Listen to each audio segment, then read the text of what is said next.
Everybody, Double A Gaming here, and today we're continuing our Ryukyu Three Mountains campaign. We are going to be, first off, moving our capital over to the New World to prevent a colonial nation spawning, because the second we complete 2 or more of these cores, it'll create a colonial nation. We absolutely do not want that.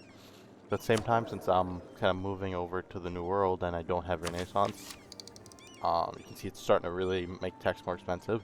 So instead of taking these techs, I'm going to move over here. And deving this province does suck a little bit because of the hills, but because of the entropot and another few little tricks that I'll show you right now, we're going to make it much cheaper. So first we're paying 400. That blows, but there's no choice. No matter what, it was going to cost us a lot of money to move our capital over here. Even if we could make it cheaper by, like, let's say moving it over to Alaska, I don't want my capital to be in Alaska, right? I want it to be in Mexico. So 200 twice anyway, so spending a one-time cost of a lot to move it over here is what we want to be doing. So I'm going to go ahead and do that right now, first things first. And then, right, thanks to this generic mission tree, we actually get in this whole area local development costs plus claims, which is actually very nice to help us start getting through these native tribes over here. I'm going to grab this too, just in case. And then I'm gonna take some burger loans. So I'm gonna do it with... Actually, I was gonna say take more debt, but I don't even need to. So we're gonna pay off all of these cheap little 13 loans. Bam. We reduced our debt to only 5 loans. We'll keep it that way. This is kind of what I almost call like the flurry method, where you just use your debt to fund more conquests, which makes your economy bigger, and then just gives you bigger loans, which then use to pay off the smaller ones. That way we kind of become a self-sustaining machine. So we've already reduced that to 59. We're going to push it a little bit farther. We're going to actually expand this infrastructure, because there's a lot of benefits to doing that, but one key thing right here is it'll look, local development costs 15. It's huge, actually. We're then going to, and it sucks to lose 10% crown land, but it'll give us another 7.5. So this, frankly, crappy little hill province, with 25% extra from that, we've reduced that by 25, 35, 40. And obviously the pre-existing development adds 20 back, but we've essentially gone on top for this, and once we hit 30 development, we're going to expand infrastructure again. Let's start developing this, because we want Renaissance for this province very much.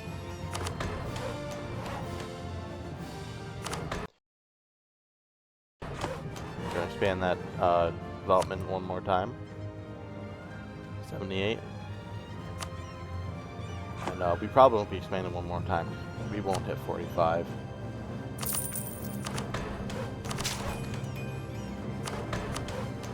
Bam.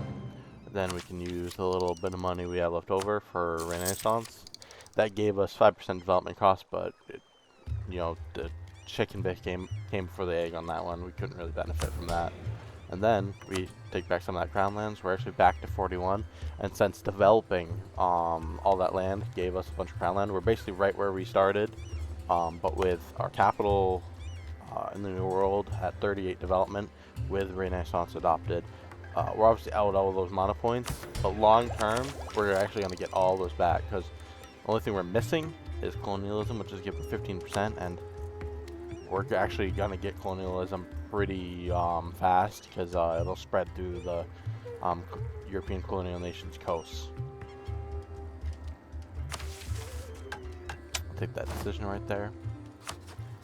So I'm gonna hold off on rivaling Korea. He's already rivaled me, but I don't want to poke the bear too much.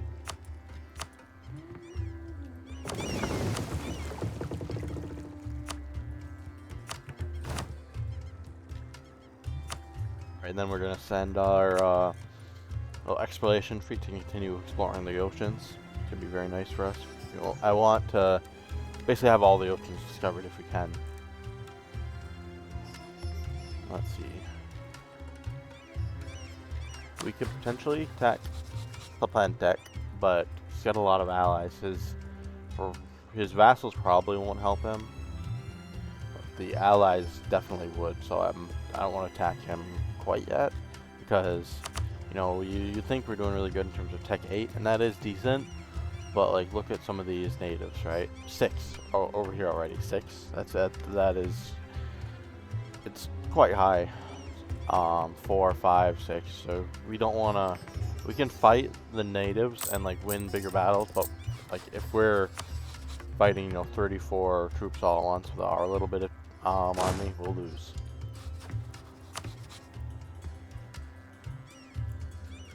Wonder where it's getting the Rakan infantry from.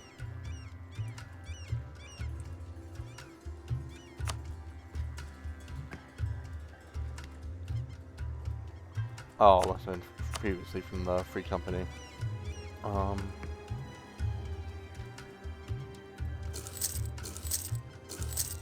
Yeah, the bigger army we have, the better. I would like to invest in like the more cavalry and cannons, but we can't afford it right now. In terms of our next war, it's not gonna be these guys. It's looking like it's gonna be Tanala. It'll be Tanala because they only have the 2 allies versus all of this, right? So we can quickly stack wipe them and then piece out their allies by taking some capitals. But to do that, I want to make sure I have a really good, really big army, because I'm just nervous about, because if we get stack wiped in Mexico, it's just going to be a disaster to get things over. So like at this point, we have to win every battle with the natives, or else there's going to be big consequences. We'll go as soon as it's June of next year. We're gonna take some more loans. We don't really have a choice.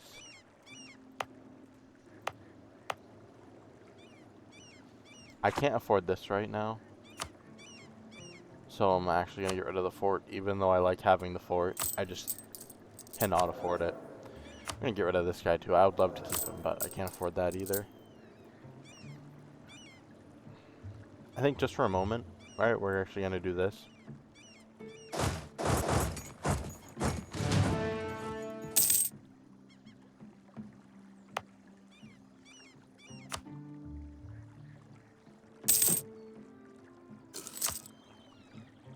I keep meaning to actually reject his, reject him, but I unfortunately keep forgetting.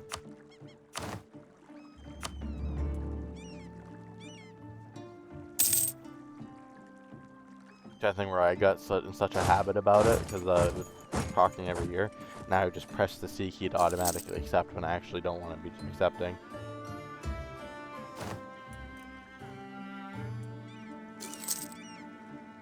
Alright, we should get our armies back online. We're going to take some debt, that's okay.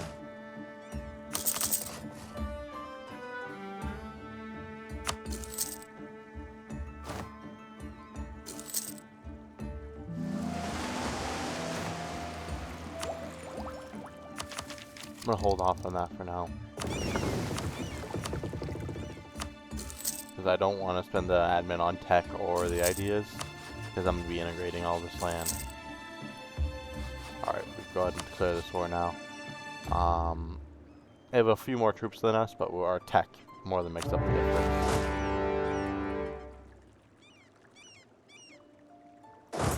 Piece out these guys first, I guess.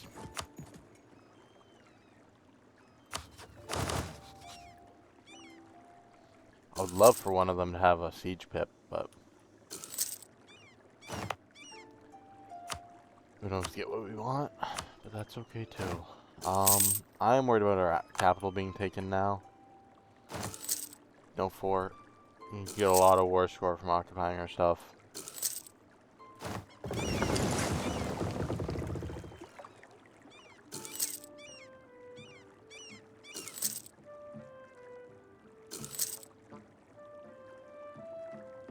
Like, Siege progress is going really good compared to theirs. I want to keep them status quoing over here.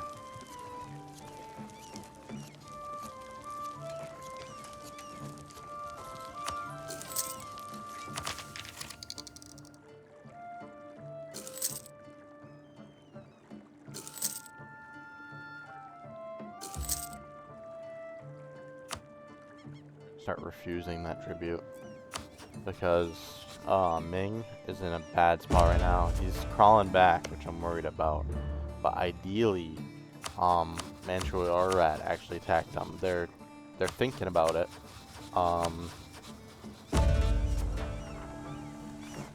Yeah, it really is the time, but I don't think they're gonna do it. I think Ming are gonna be the ones declaring on them. I forget the amount that's actually needed for Nomad Frontiers. Well, let me pull that up. I'm actually gonna look this up really quickly. So if we bring up Nomad Frontier Disaster, because we want this to happen, because that means while the Nomads are in the north, we can actually naval invade the south. Potentially even getting there's an event that'll release them both at the two Ming will release 2 vassals in the south which will rebel, and they'll rebel with no allies, so you can snipe that land so easily. We'll get a foothold in China and use that to seize the mandate. But we do need, it's called the Unguarded Nomadic Frontiers Disaster, and it's either 200 or 300 development from a horde on the border that isn't tributary. So it is 300. Both of them are there though, so Ming's probably going to get that disaster pretty soon. That means we also want to make sure we're taking all this land really quick.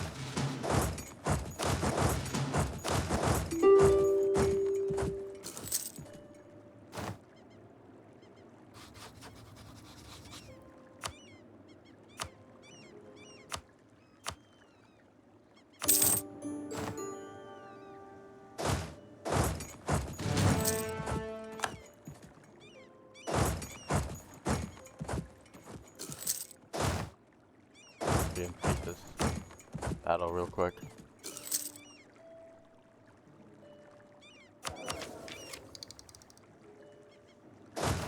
That's fine. He wants to get scared and go. Okay, next thing's next, we're gonna peace out Tlepentech. Just gotta wait for the siege to finish. Our siege is gonna finish before theirs. Knock on wood.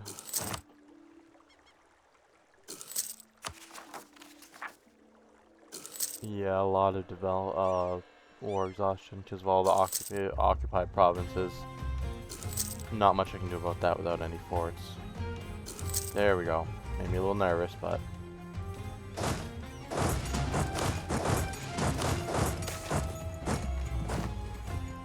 I don't care if he gets a core for a moment.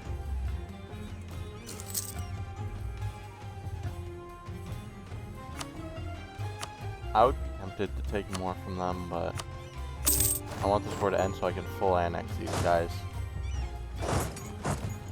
I can turn down the speed a smidge. We don't need to be going at a breakneck pace.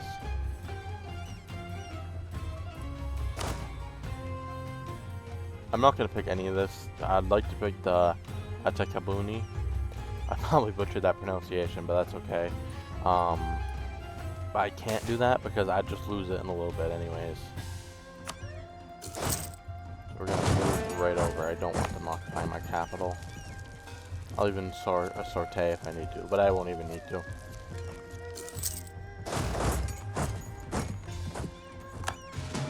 That's good. We don't want him as a rival. So not rivaling him back really paid off.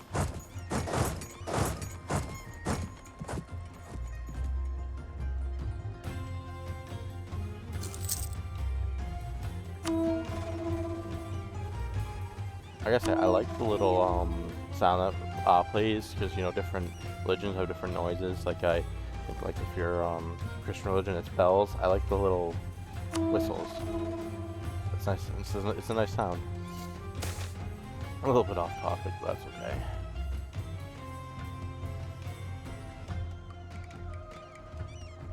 Man, what I wouldn't have done to get that earlier, huh?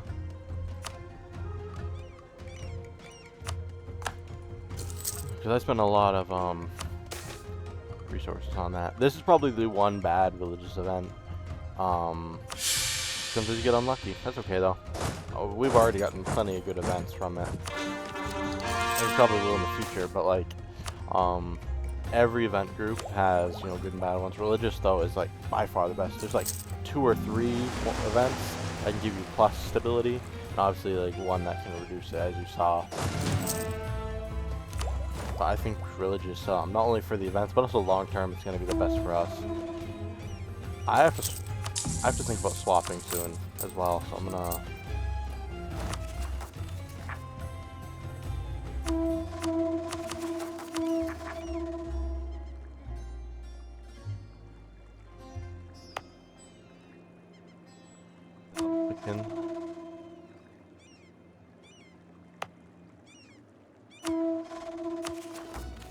Probably not him. I don't think he'll swap at this point. I need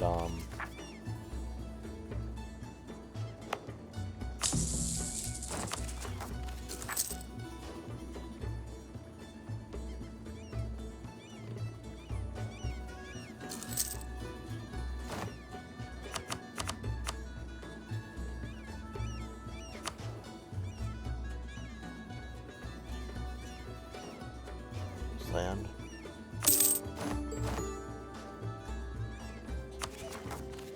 Right, there's a few different ways to convert from animist, I believe. Does it still work to use them, or do I have to get like the Mexico event? I guess I'll get it automatically, right?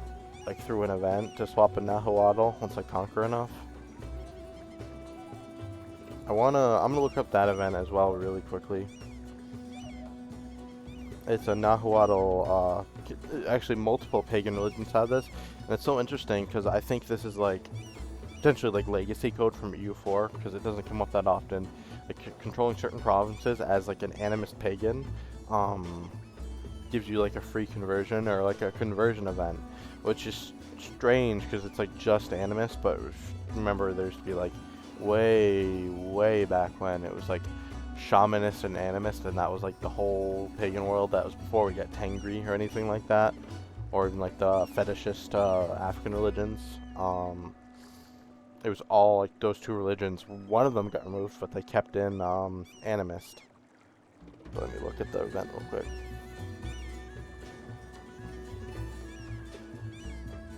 It's a conversion event. The Temple of Cholula. Right here. So according to this, taking this province should actually convert us. Maybe not for free, but it'll give us an event to convert us, and it'll be, I guess, better than screwing around with this. So if I'm gonna get a free conversion, I'm gonna just hold off for now. Actually, don't want to be reading out that much corruption. I want to do this. We'll just continue, we're just gonna continue going this for now. We'll have a rebellion soon, but that's fine. I can attack this guy. Yeah, I can, so I'm gonna send a spy over there. It'll take me a moment to actually build up the network, but that's okay.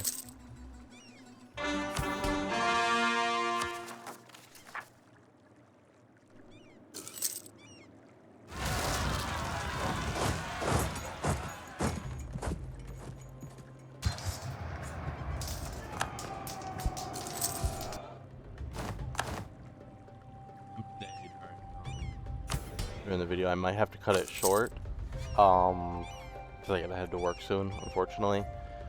So it'll probably be closer to like a 30-minute video.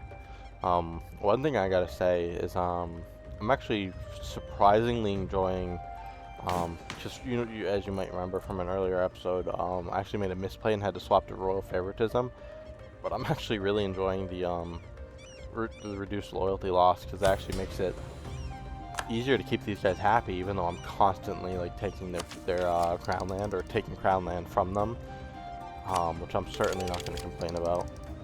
We're about to get professional officers. That's going to be really good for future conquests. I really want to start biting into these guys.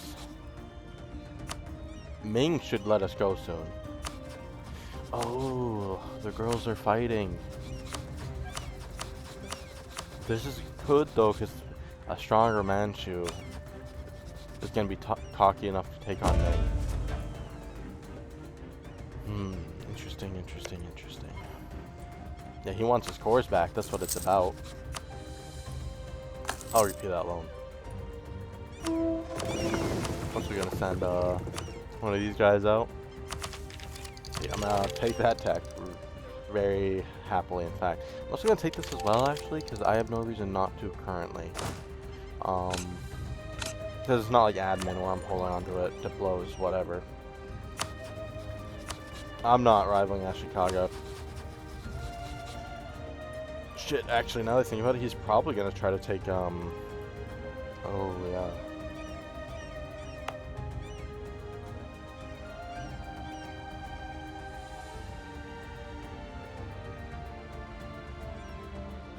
So, Ashikaga's really gonna want, Okinawa. I'm honestly almost tempted to, like, preemptively send a colonist over here. Maybe even sell this province. I don't want to sell it, but we're gonna kick that can down the road. Hopefully that won't come back to bite us. Because without Ming's protection, I'm just someone with like 13 troops, and Ashikaga is gonna look at me like I'm dinner. Should I ally with the Manchu? The Manchu? Let's see if I can form some allies real quick. I've no reason not to, frankly.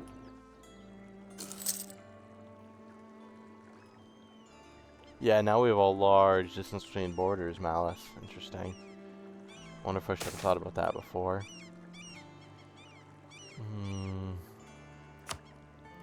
I could always rely on more mercenaries, so we can take that as a loss.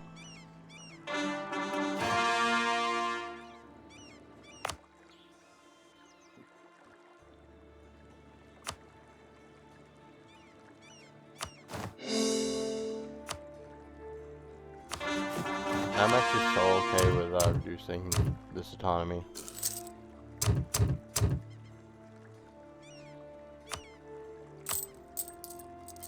More taxes. Alright, now that's my live or die.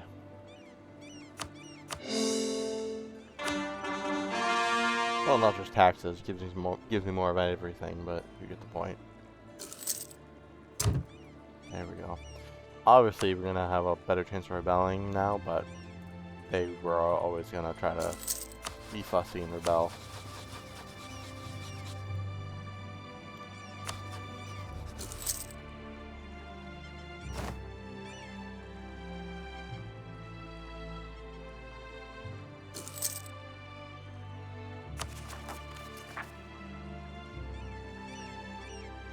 Go.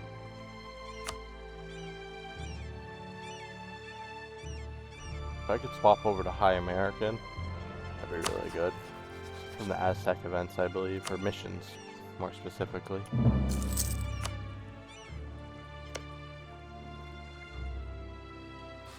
We'll declare war on him, then focus on up in tech first.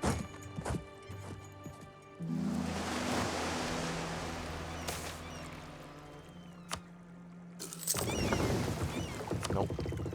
Okay, that. Speaking of that, would anyone actually accept knowledge sharing? What would you pay for that? Nah, not worth it.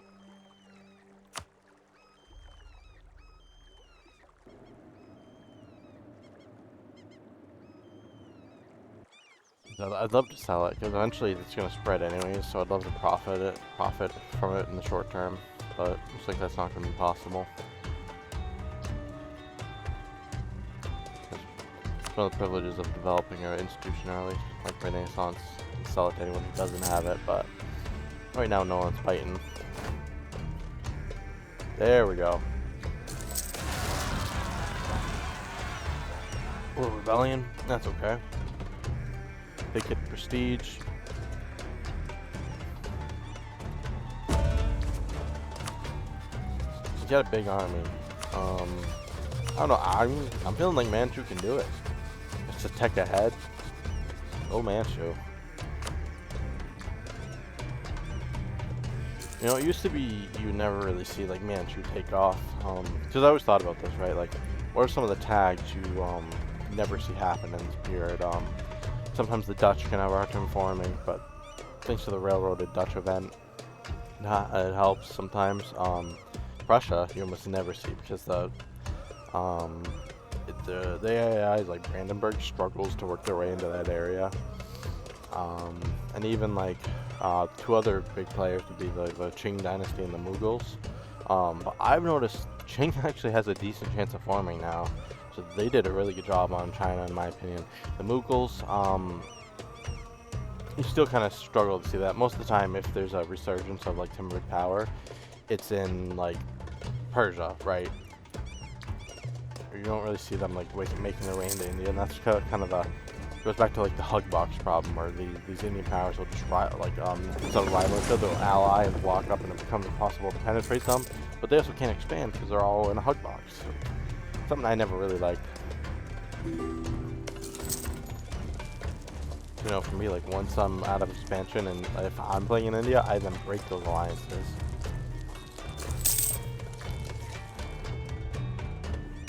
The AI just won't offer do that. Yes, that's what we're talking about.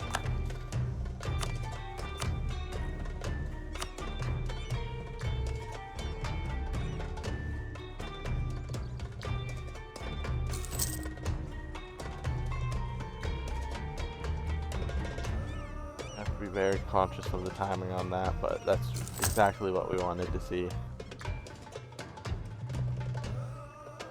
Next thing's next, I really want some gold, like from Mexico.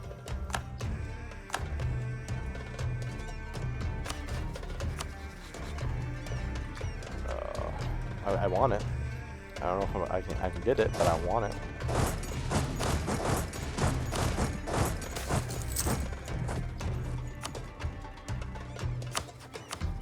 Yeah, I'll buy it. I'll get a little marriage with Manchu.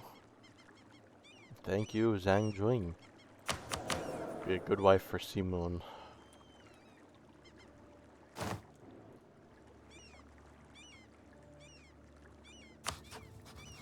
He's being attacked by Pinnock. I'm just like winging these pronunciations. I have no proof I'm even close. I don't care if they get cores. He's never. You're never getting these lands, though, bro. It's just not happening.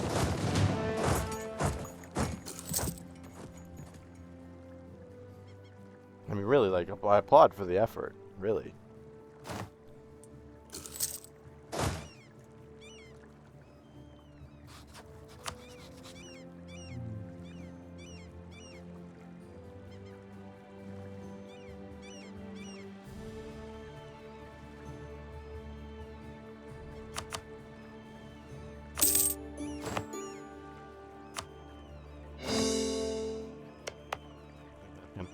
And then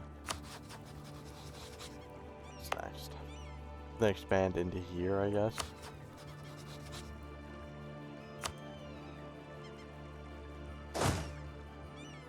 Who's next? Teotihuacan. Which is. Did I separate piece these guys?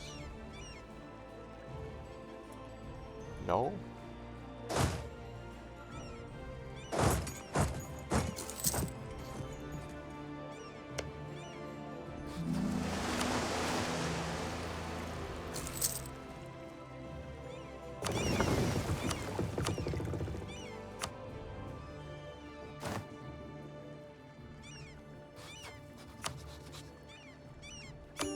fully occupied. I'm fine with separate piecing him.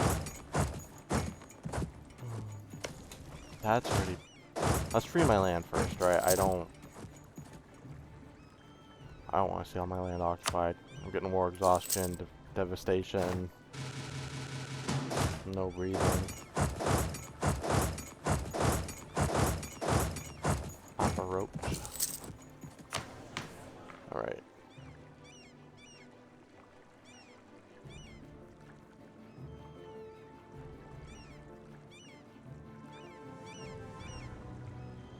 Well, I'm thinking, right, I can actually swap pick one of these,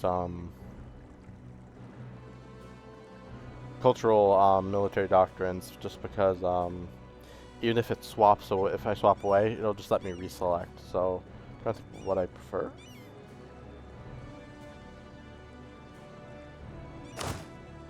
No, honestly, how about we pick, from battles more army tradition, right? I don't think I'm going to be building a bunch of samurai. Or I could try it.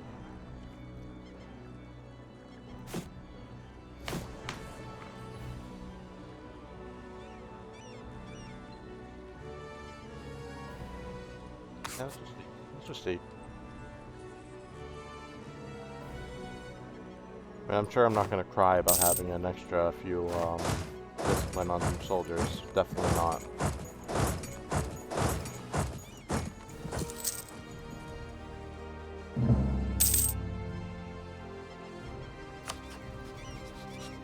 How many people do I have a treaty with? Oh, you know, just most of Mexico. Jeez, I can't declare war on him without breaking a truce. Luckily, we're about to have some truces end, so... Silver lining.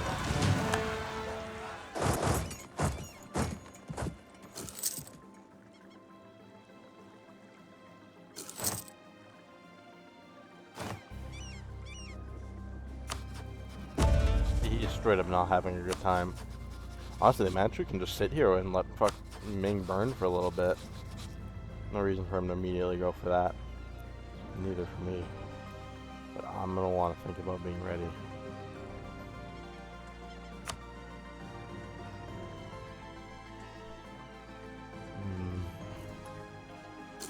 I was like, investing in a navy is so tough right now. I'm wondering if something like allying Daviet or something. Or even Manchu, right?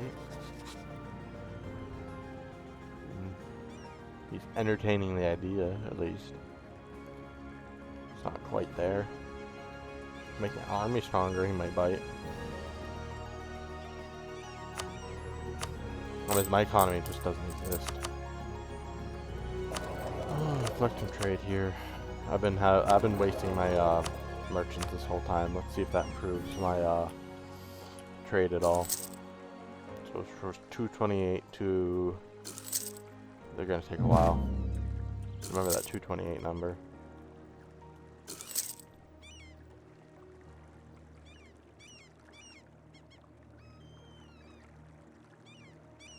Improved it a little bit. Actually, see, I think they subjugated him, so it's a bigger war now.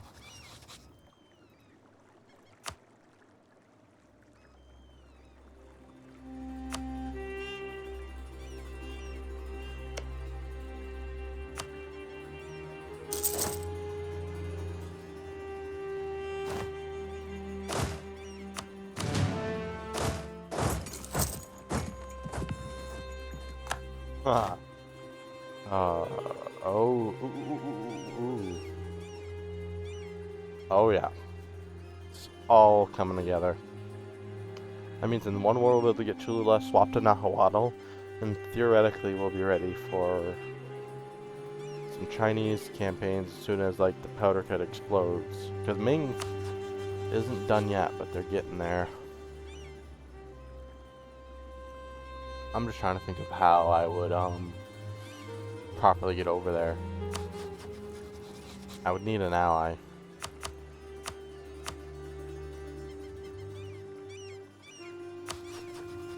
You sure you don't want to be my friend, Manchu?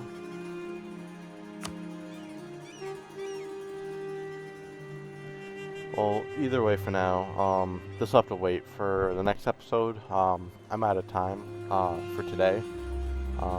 But I will definitely see you all in the next episode, and we're gonna continue our world conquest. 100 years in, it's a bit slow, but as long as we're in a good point for like absolutism to start going crazy, because that's when we'll get our administrative efficiency. We'll have war score cost reduction.